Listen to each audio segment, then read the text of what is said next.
Let's talk about bonding in relationship. Bonding and relationship here could be uh, pre-marriage, marriage, and even family. Bonding in relationship is very important. It gives one the sense of belonging, sense of fulfillment, and assurance and guarantee of the tendency to move ahead together.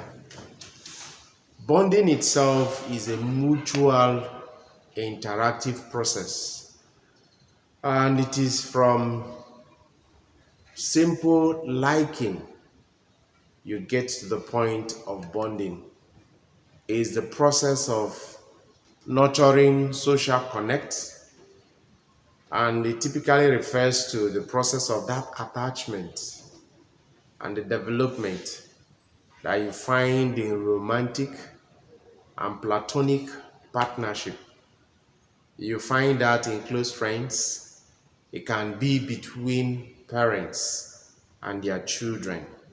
And so this holding on together in any relationship, be it romantic or platonic, that's what I intend that we look into. Bonding. If you go to the scripture, you'll be looking at a relationship that was formed almost from heaven, so to say, between two persons. Incidentally, two young men then, Jonathan, the son of Saul, and David, his friend. They were so closely held that when you listen to their conversation, it will sound as if they are not of the same sex. They are all both young men. And those passages that if you go to, that will discuss issues of Jonathan and his friend David. It was so bonded that Jonathan was not taking the father's interest above the interest of his friend David. Let's come home. What supports bonding in a relationship? What do you think will make you want to glue to someone in a relationship? Even if it is as close friend or parent or platonic partnership, what are the characters that keep relationship in that strong understanding and feeling? Number one is experience. Experience, they say, is the biggest teacher.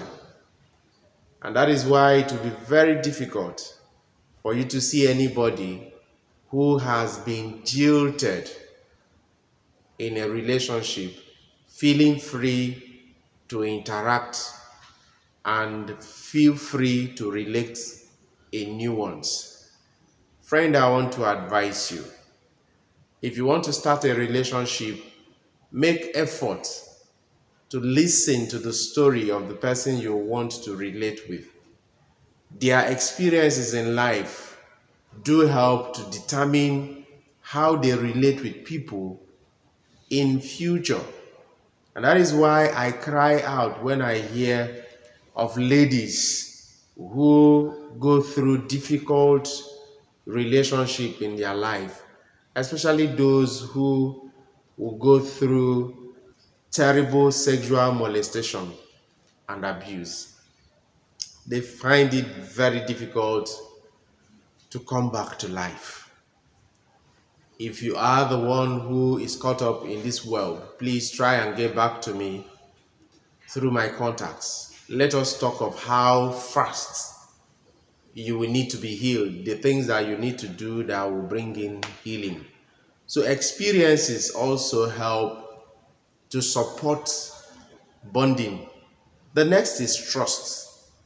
Believing that the person you are relating with is capable of saying and doing what he or she has promised to say or do. Trust. Believing that under normal circumstance, this person is available to you in every good dispensation. You know, some people who can just imagine what trust is all about. You wake up in the morning and they're outside your house is lit everywhere. You know, you see a feeling that the electricity is there. You go to your switch and turn it on. It is trust that will make you expect to see light. And so this is what trust should also do in our relationship with our friends. And so without doubt, you have this person's interest in your heart, and you believe that this person will act this way or the other way, all things being equal. And so the next to the issue of bonding, the next that will support bonding is the issue of the support you get from this person, both in good time and in bad time. We have these days experiences of fair weather friends, and so they come around you when everything is all right. Ask them for a simple favor, they'll walk away. There are people who you will sustain their relationship just because you are available to them, not necessarily in terms of money that you give to them, but you are there for them to talk to. Even if you don't provide solutions to their needs, paying attention to them solves a lot of such needs. And so they will take you serious when they see your own seriousness in their lives. Let us go to how to sustain healthy bonding. How to sustain healthy bonding. Number one is that you will need to understand yourself. A lot of people are going into relationship without even knowing who they are. I attended a counseling section in Lagoke, Akintola University of Bomosho, and I was talking to a young man who said he came for a master's degree program. He was talking about how terrible his immediate past relationship was, and in the discussion I had with him, it became obvious that the problem was from him. He doesn't even understand who he is. And so for anybody who do not understand who he or she is, it's difficult for you to relate with the person, because today he is here, tomorrow he is there, next tomorrow he is the other side. And so the first thing you should do as a person who wants to go into a relationship, even if it is platonic, close friendship, or marriage, is to understand yourself first. There are a lot of people that when you raise issues with, they will tell you, I don't even know what I want. Haba, you should know who you are. You should know what you want.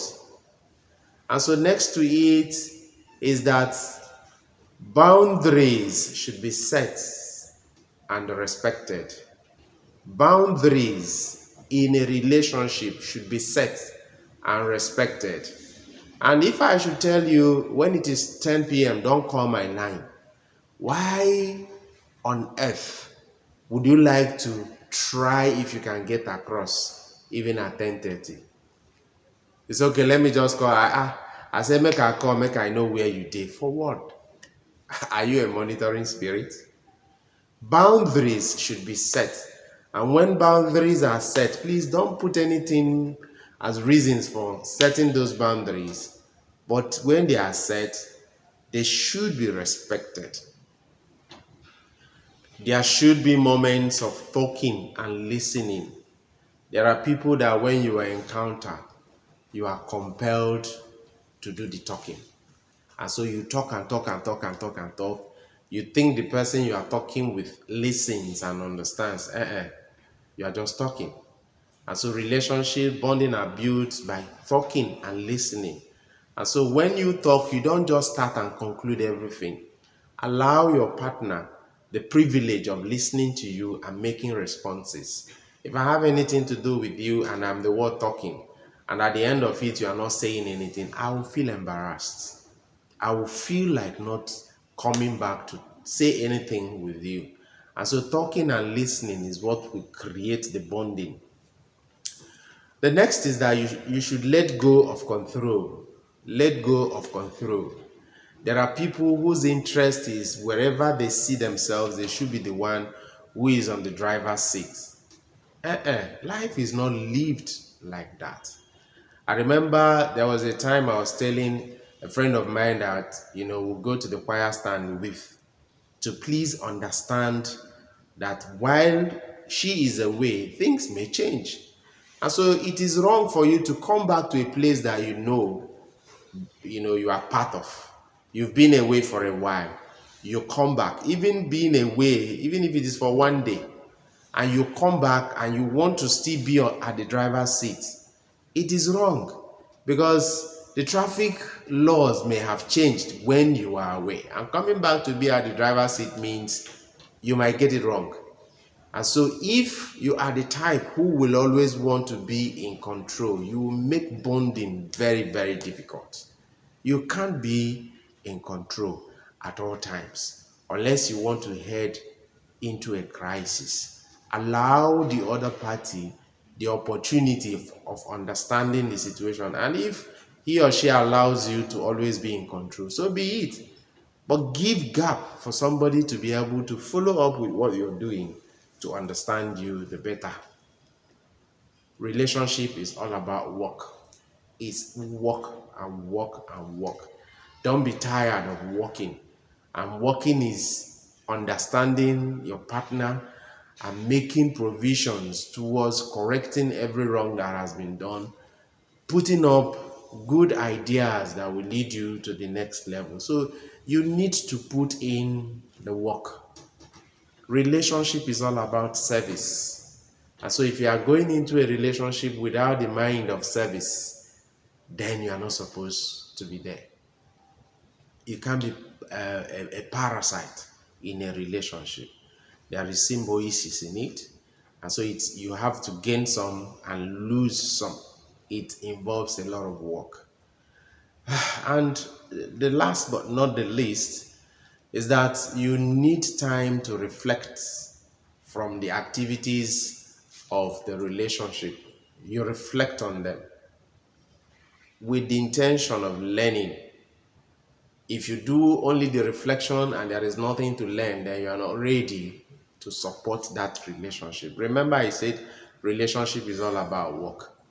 And so every day that you find yourself in a relationship with someone else and there are things going on well, learn from it. There are things going on bad, reflect on them. And so this learning curve, when it's properly sketched and it is to your own advantage, will help you. Even if it doesn't fit into you continuing that relationship with this person for one reason or the other, you have learned from it, and your learning will also help you to move on into another relationship. Even if it's in marriage, it will help you to move on into more experiences. Life itself cannot be lived in isolation. Nobody can say, I don't have a friend, I don't need a friend, I am not married, I just want to be on my own. It is no longer a fashionable situation these days. And so if you create bond with people, life becomes easier for you. And if you have challenges, you relate with those who you have bonded with. Life cannot be lived in isolation. Make efforts to make better every relationship you find yourself. Thank you for listening. Please don't forget to share this message to people that you think need them most. God bless you.